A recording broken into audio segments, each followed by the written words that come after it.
ఉత్పత్తి ప్రకరణము 11వ కథ. జీవన్ విదేహముక్త లక్షణములు.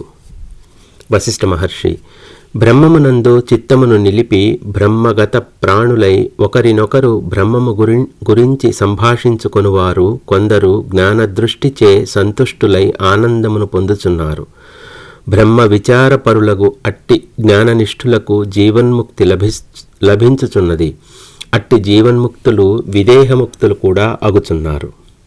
శ్రీరాముడు: హే బ్రహ్మజ్ఞ, మీరు మాకు జీవన్ముక్తుల విదేహముక్తుల లక్షణములు ఏమిటో చెప్పండి.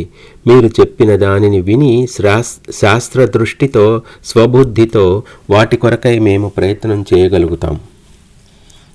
వశిష్ఠ మహర్షి: జీవన్ముక్తుడు శాస్త్ర విధిని అనుసరించుచు ఈ విశ్వమును శూన్యముగా గ్రహిస్తూ ఉండేవాడినే మనం జీవన్ముక్తుడు అని పిలుస్తున్నాం.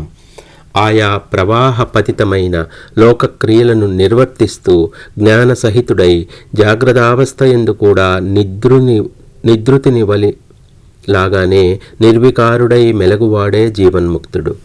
అతని ముఖము సుఖము లభించినప్పుడు వికసించదు, దుఃఖము ప్రాప్తించినప్పుడు ముకుళించదు. అన్ని సమయములందు ఒకే రీతిగా ఉంటుంది.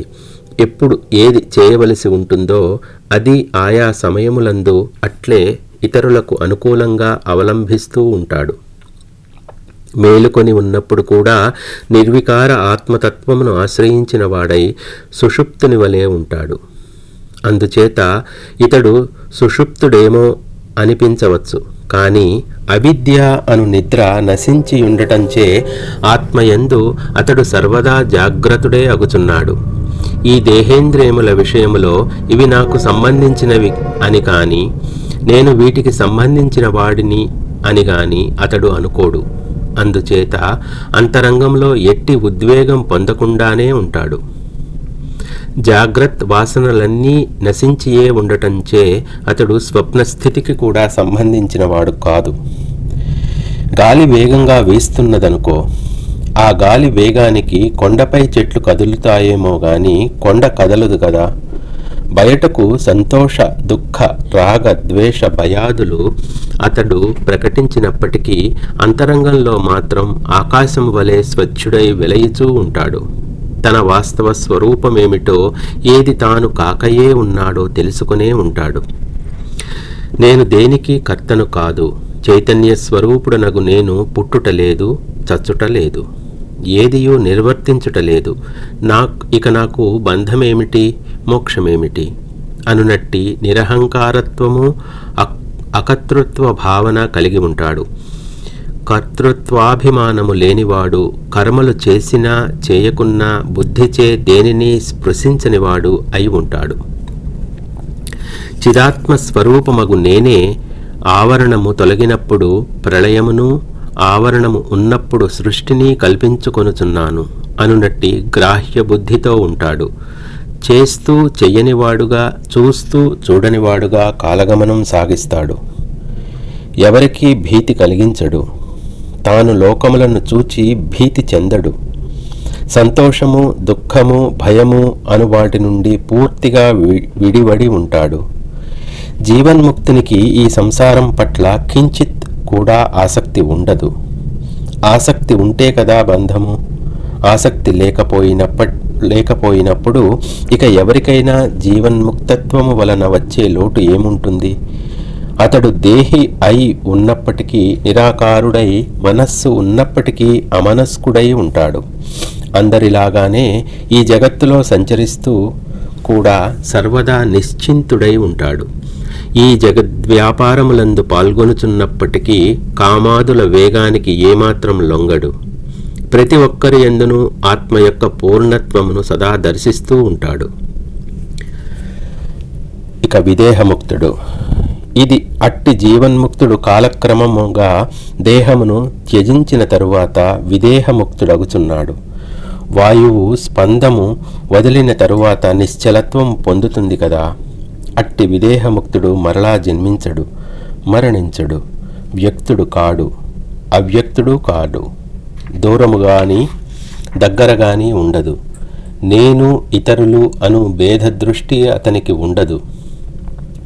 సర్వాత్మకమగు బ్రహ్మమే తానగుచున్నాడు. అందుచేత సూర్యరూపమున తాపమును, బ్రహ్మ అయి జగత్ సృష్టిని, విష్ణువు అయి రక్షణను, శివుడై సంహారమును చేస్తూ ఉంటాడు. ఆకాశస్వరూపుడై గాలి యొక్క స్పందమును గ్రహిస్తూ ఉంటాడు. మేరు పర్వత స్వరూపుడై సుర, అసుర, దైత్య పాలకులకు, ఋషులకు కూడా నివాస స్థానమై ఉంటూ ఉంటాడు. భూమి అయి ఈ సృష్టినంతా వహించుతూ ఉంటాడు. వృక్షస్వరూపుడై మధుర ఫలములను ప్రసాదిస్తూ ఉంటాడు. జలరూపంతో ద్రవత్వము, అగ్నిరూపంతో దాహకత్వము ధరిస్తూ ఉంటాడు. ఆ ముక్త పురుషుడే దిక్కుల రూపమున సంతరించుకొని వెలుతురు చీకటులను విస్తరింపచేయుచూ ఉంటాడు. శూన్యరూపి అయి ఆకాశమును, పర్వతమై స్థలమును ఆక్రమించుచూ ఉంటాడు. వికసిత చైతన్యమై ఈ కనబడే జంగమ పదార్థములను సృష్టించుచున్నాడు. సముద్రమై భూమిని చుట్టుకొని ఉన్నాడు. ఆవరణ లేనట్టి చిదాత్మరూపమున అనావృత్తంగా ఈ విశాల విశ్వమును వెలిగించుచు శాంతరూపమున అవస్థితుడై ఉంటున్నాడు. ఓ రాఘవ, భూత భవిష్యత్ వర్తమాన కాలములలో ప్రకాశితమైనది, అగుచున్నది, అవబోచున్నది అయినట్టి ఈ దృశ్య సమూహమంతా కూడా ఆ విదేహముక్తుడే అయి ఉన్నాడు. శ్రీరాముడు: మహర్షి, సమదృష్టి పొందటం అనున్నది చాలా కష్టమైనది, దుష్ప్రాప్యమైనది. కనుక మీరు చెప్పుచున్నట్టి ఆ విదేహముక్తి ఏమంత సులభమైన విషయం కాదేమో. ఈ చిత్తమును చూచారా? ఇది క్షణక్షణం చంచలమై ఉన్నది. దీని చాంచల్యమును నిరోధించేదెట్లా స్వామి? ఇందుకు సరైన ఉత్తమమైన ఉపాయం ఉంటే చెప్పండి. వశిష్ఠ మహర్షి: ఓ రాఘవ, చిత్తమును నిరోధించాలని అనుకుంటే ఆ చిత్తము యొక్క వాస్తవ స్వరూపమేమిటో మొట్టమొదట గ్రహించాలి. చిత్తము విషయమై మనం విస్తారంగా చర్చించబోతున్నాం. శత్రువును మట్టుపెట్టాలనుకుంటే ఆ శత్రువు యొక్క స్వరూప స్వభావాలేమిటో, శక్తియుక్తులేమిటో గ్రహించాలి. అయితే ఆ చిత్తము విషయమై నీవు దిగులు చెందవలసిన పని లేదు. ఈ మన విచారణను వెంటనంటి వస్తూ ఉండగా సర్వము విదితమవుతుంది. అప్పుడు నీ ముక్త స్వరూపము నీకే అవగతమవుతుంది. ముక్తి అని దేనిని అంటున్నామో అదే బ్రహ్మము, అదే నిర్వాణము. అది పొందటానికి ప్రతి జీవునకు హక్కు ఉన్నది. స్వగృహం చేరుటను ఎవరు కాదనగలరు? ఇక అది పొందటానికి ఉపాయమంటావా? విను. నేను అను బుద్ధితో కూడుకొని కనబడుచున్న ఈ దృశ్య జగత్తంతా గొడ్రాలి కుమారుని వలె భ్రమ మాత్రమే. ఇందేదీ సత్యము లేదు అనునట్టి జ్ఞానము వలన అట్టి ముక్తి లభిస్తోంది.